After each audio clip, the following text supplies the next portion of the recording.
Hello everyone, Seema's kitchen में आप सभी का स्वागत है। आज की रेसिपी हमारी बहुत ही लाजवाब है, काफ़ी अच्छी दिखने में भी लग रही है। देखिए, मैं यहाँ पे काट के दिखाती हूँ इसे कि कितनी ज़्यादा क्रिस्प है ये। और ये देख सकते हैं कि बिल्कुल ही अच्छी तरह से क्रिस्प है ये। अंदर से इसकी स्टफिंग बहुत मस्त है, काफ़ी टेस्टी और जायकेदार है। बिल्कुल भी सॉफ्ट ऊपर से नहीं है, वरना ये काटते समय फोल्ड हो जाती, मुड़ जाती। तो चलिए हम स्टार्ट करते हैं इस रेसिपी को बनाना।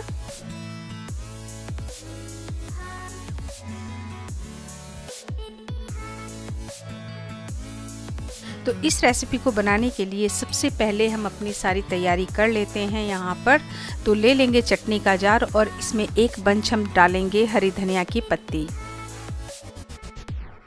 साथ में यहाँ 5 से 6 पत्ते हम डालने वाले हैं यहाँ पुदीने की। बहुत ज़्यादा पुदीना हमें नहीं डालना है, इसका फ्लेवर बड़ा मस्त हो जाता है इस रेसिपी के अंदर। तो 4-5 पत्ते डालेंगे और 2 टुकड़ा डालेंगे हम बिल्कुल ज़रा सा अदरक, और इसे छील करके हम डालेंगे, और 1 हरी मिर्च डालेंगे, और 1/4 छोटा चम्मच डालेंगे हम यहाँ पे जीरा। ये रोस्टेड जीरा नहीं है। और अब इसे हम बंद करेंगे और अच्छी सी पेस्ट बना लेते हैं इसकी। तो लीजिए, हमारा पेस्ट रेडी है। थोड़ा सा पानी मैंने डाल दिया था इसमें, 1 स्पून पानी डाला हुआ है, और बहुत बढ़िया से ये पिस के रेडी हो गई है। बाउल में इसे ट्रांसफ़र कर लेते हैं हम। तो ये पेस्ट हमारी रेडी है। अब चलिए अगले स्टेप पे चलते हैं। और अब यहाँ पे 4 मीडियम आकार के उबले हुए आलू ले लेंगे, और काफ़ी अच्छी तरह से बॉईल करके इसे थोड़ी देर रख लें। इसे हाथों से तोड़ेंगे हम, इसे हम ग्रेट करके नहीं इस्तेमाल कर रहे हैं। आप चाहे तो मैसर की हेल्प ले सकते हैं, क्योंकि हमें थोड़े से टुकड़े चाहिए इसके, बहुत ज़्यादा इसे बिल्कुल बारीक नहीं बनाना है। तो हम इसको हाथों से ही तोड़ लेंगे।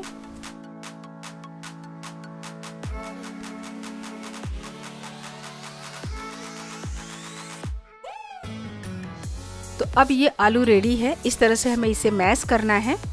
इसके साथ में हम ले लेते हैं यहाँ पे, देखिए यहाँ पे 1/4 या 4 चम्मच ले लेंगे हम रोस्टेड पीनट, मूंगफली के दाने, जिन्हें भून लेंगे और इसके छिलके हटा लेंगे।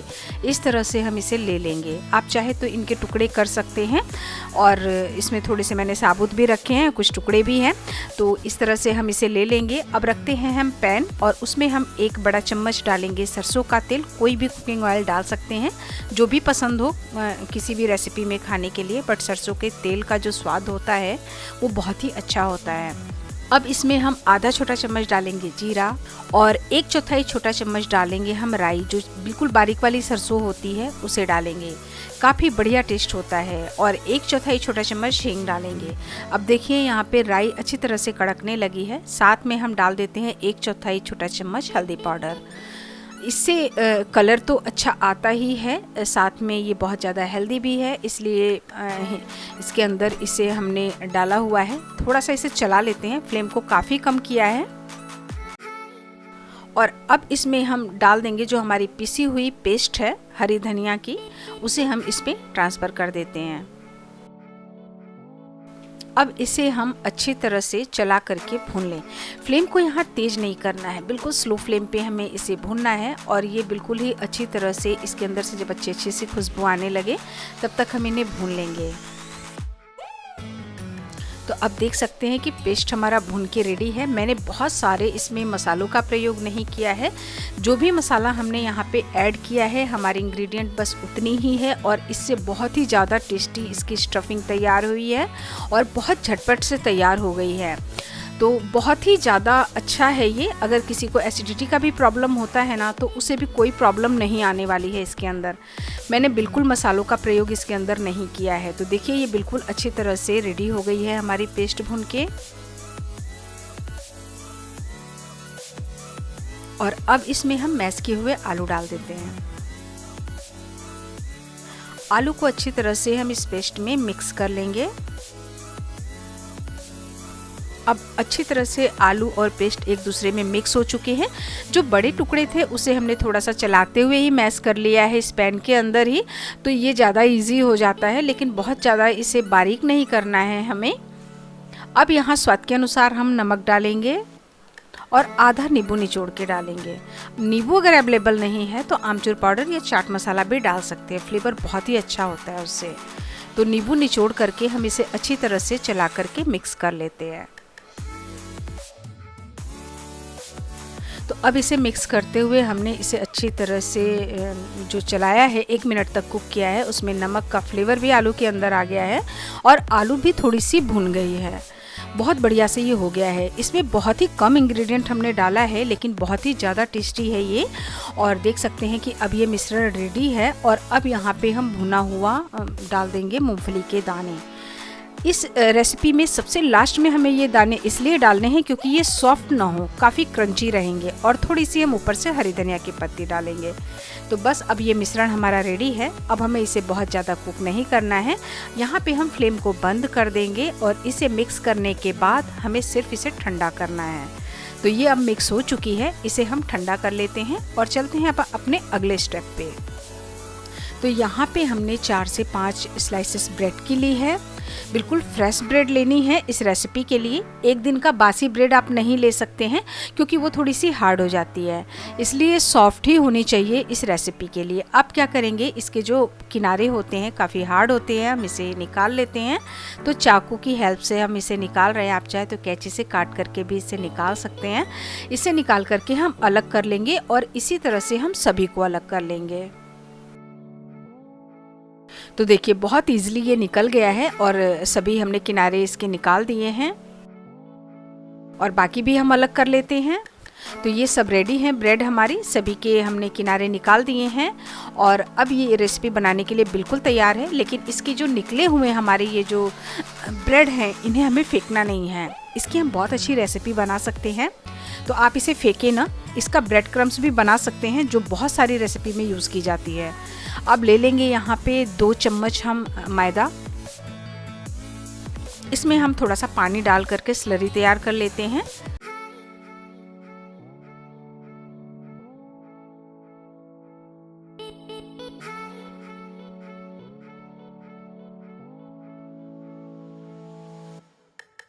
तो अब ये स्लरी हमारी रेडी है।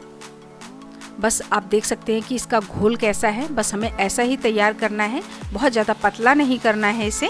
और इस तरह से हमारा ये घोल रेडी हो चुका है।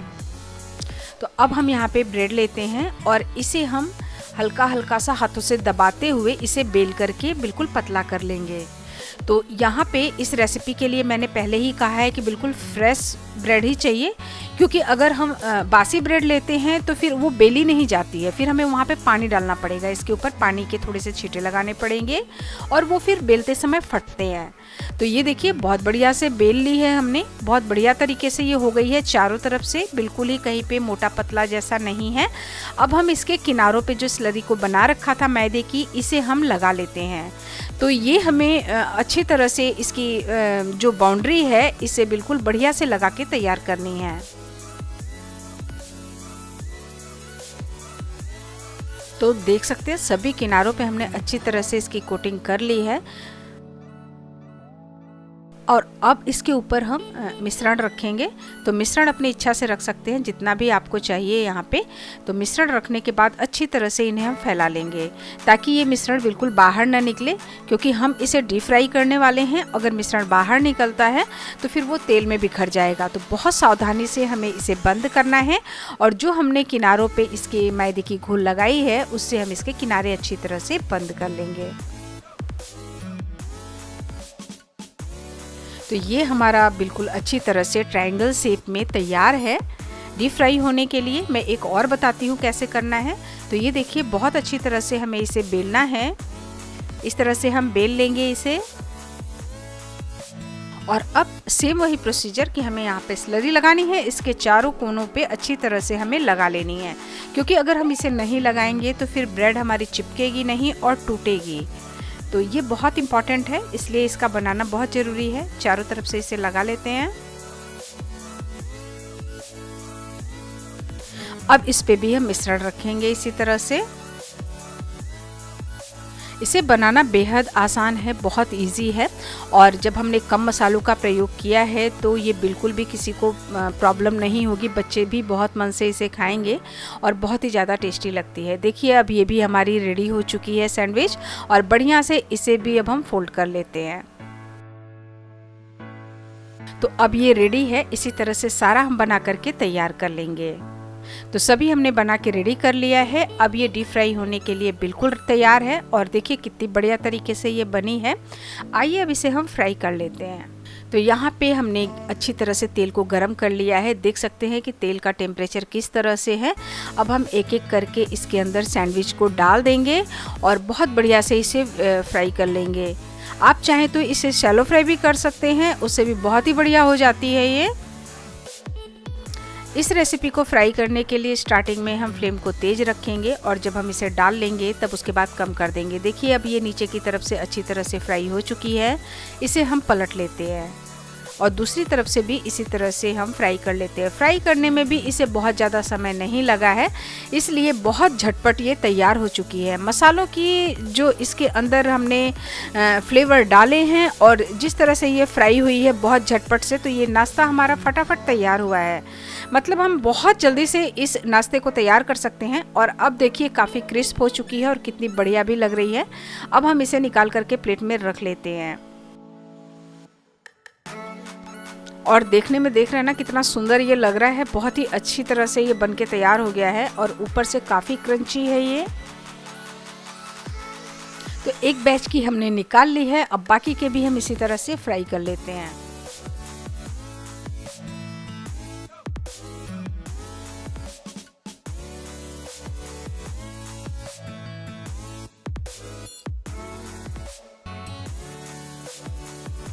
तो ये बैच भी हमारी रेडी हो गई है फ्राई होके और आप देखिए कलर कितना प्यारा लग रहा है इसका और बहुत ही ज़्यादा क्रिस्प है। ये बिल्कुल नज़र आ रही है कि कितनी ज़्यादा क्रिस्प है ये और बहुत ही अच्छी तरह से ये तैयार हो गई है।